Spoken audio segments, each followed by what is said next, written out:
Praise the lord.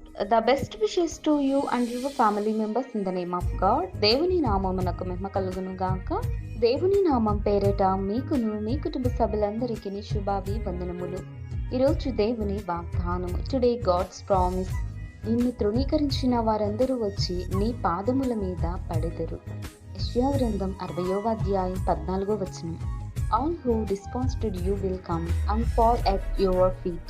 The book of Isaiah chapter 60 verses 14. క్రీస్తునందు ప్రియమైన సహోదరి సహోదరులారా, ఈ శ్రేష్టమైన ఉదయకాల సమయమున దేవుడు మనతో మాట్లాడుతున్నాడండి. చూడండి, సాధారణంగా ప్రతి ఒక్కరి జీవితాలలో కూడా మరి ఈ నేటి సమాజంతో కూడా చూసుకున్నట్లయితే కుటుంబాలలో కూడా ఎన్నో అవమానాలు, నిందలు, ఎవరైనా వచ్చి మనలను అన్యాయంగా తిట్టడం లేదా విమర్శించి మాట్లాడడం కానీ, మన మీద లేనిపోని చాడీలు చెప్పడం కానీ, మనల్ని తృణీకరించి అవమానించిన వారు కానీ, వాటందరిని బట్టి ఎవరైనా బాధపడుతున్నా కానీ, లేదా నీవు ఈ బాధల్లో ఉండి చింతిస్తున్నావేమో, దుఃఖపడుతున్నావేమో, అయితే దేవుడు మనతో మాట్లాడుతున్నాడండి.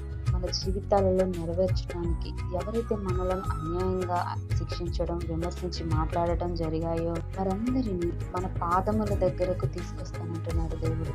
ఏమంటున్నాడంటే, నిన్ను తృణీకరించిన వారందరూ వచ్చి నీ పాదముల మీద పడెదరు అని దేవుడు మాట్లాడుతున్నాడండి. చూడండి ఎంత నిశ్చయంగా దేవుడితో మనతో సెలవిస్తున్నాడో. మరి నీవు కృంగిపోవద్దు, జడియవద్దు, అధైర్యపడవద్దు, నీవు దుఃఖపడవద్దు అని దేవుడు మాట్లాడుతున్నాడు. తప్పకుండా దేవుడు నిన్ను తలగా నియమిస్తాడు కానీ తోకగా నియమించడు. కనుక ఓర్పు కలిగి ఉండు, సహనంతో జీవించు, దేవుని యందు విశ్వాసం ఉంచు. విశ్వాసములో నీవు స్థిరమైన బిడ్డగా ఉంటే దేవుడు తప్పకుండా మన జీవితాలలోనూ కానీ నీ జీవితంలో కానీ తప్పకుండా మేలుని చేస్తాడు కానీ కీడుని చేయడు. ఆయన ప్రేమించే దేవుడు.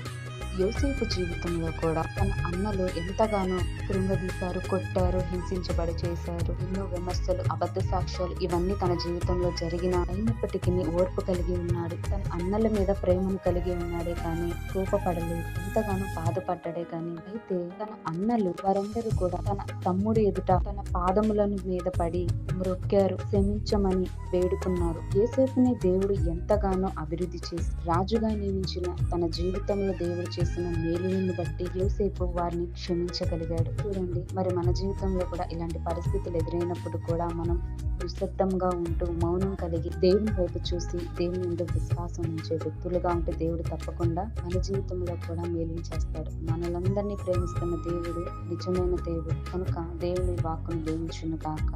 ప్రార్థన.